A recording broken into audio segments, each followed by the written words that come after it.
Here's a car I picked up, 2013 Chevy Spark, 2LT automatic. That's as good as you get. That's the top of the line for this. They're about just under 17,000. They're not really moving much on the sticker price. There's not a lot of markup, and they're selling really well. So hard to find a good deal. I could have gotten looked around more, but I didn't really want to go too far out of my way. The dealers around here really weren't moving on the car. You can see the nice wheels.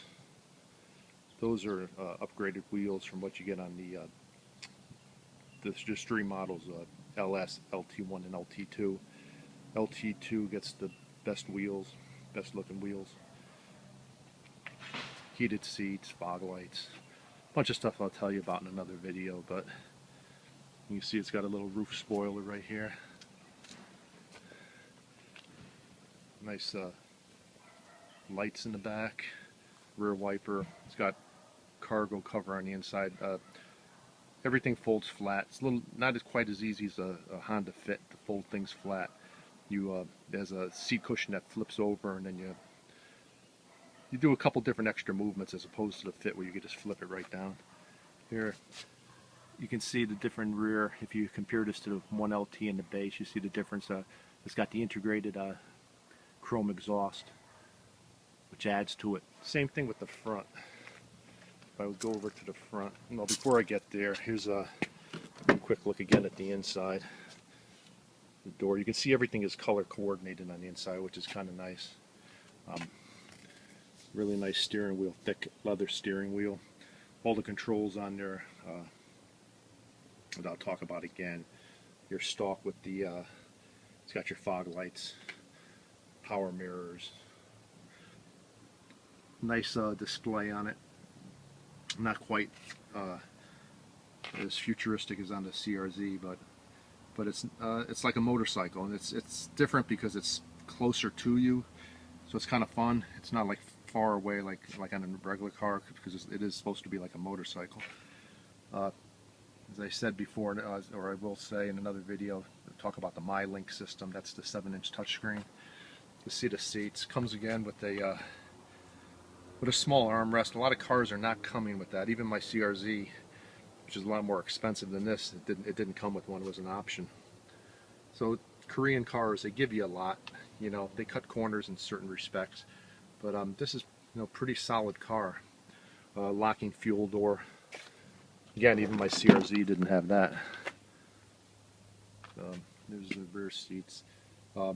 It's only made for two people, obviously. You can see in the center there.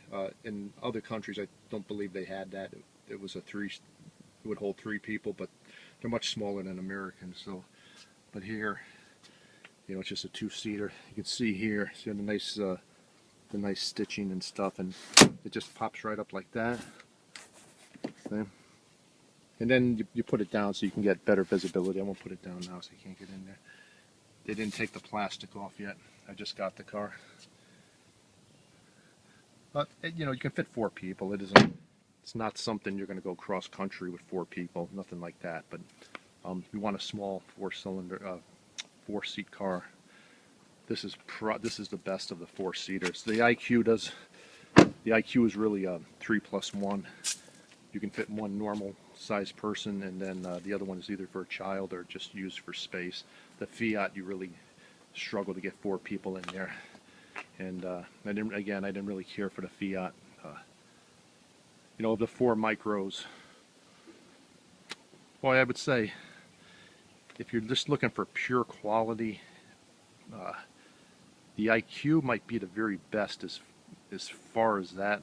Toyota, it lacks the features that this car has by a pretty long stretch. The IQ has a shorter turning radius, shorter of any car that you can get, modern car that you can get today. This is a little bit more. It's a bigger car, much it's bigger than the IQ. Probably I'd say about 2 feet, maybe 2 feet longer than an IQ. So it's about maybe 3-4 inches longer than a Fiat 500, but it's narrower. So this car is designed that you can open all 4 doors in a parking space and not hit another car. That's how they designed it. It's a city car really, but you can drive it on a highway. Drove it, and it's pretty good. It feels like a lot more than, you know, some of the reviews I read about the horsepower. There's only, like I said, only 84 horsepower, but it pretty much drives normal. I drove up some hills and stuff. Again, similar to the smart car. Also, you know, again, they're not going to be quick off the line, but in normal driving, Smart's a lot slower than this, but still, it's adequate. And this is a bit more than that. So if you have to get one, I've owned a few of these now. I put the Smart at the bottom of the barrel as far as microcars. It's seen its time. It's an old model. New one will be coming out. I'm not sure it's going to be any better. They've had a lot of problems. Dealer service usually isn't that good. Prices are very expensive to repair that car, and not many people want to really work on it unless you go back to the dealer. A lot of independents won't work on it. You can do some stuff yourself, but a lot of stuff requires specialized equipment and knowledge. So took a chance on this one. It's been out only a year here in America, but it's been out. This particular one has been out, or this platform, I should say, has been out for I guess since 2009. 2009, Chevy was going to bring a little micro car here. They decided to bring this one. They brought it over from Korea, and they spent from 2009 until you know, for a few years they worked on it. So they revamped it for America, changed a lot of things on this car so that they could sell it here. And I'll see how it goes. I've only had a few hours, so just a quick video. I'll see you guys later. Thanks for watching.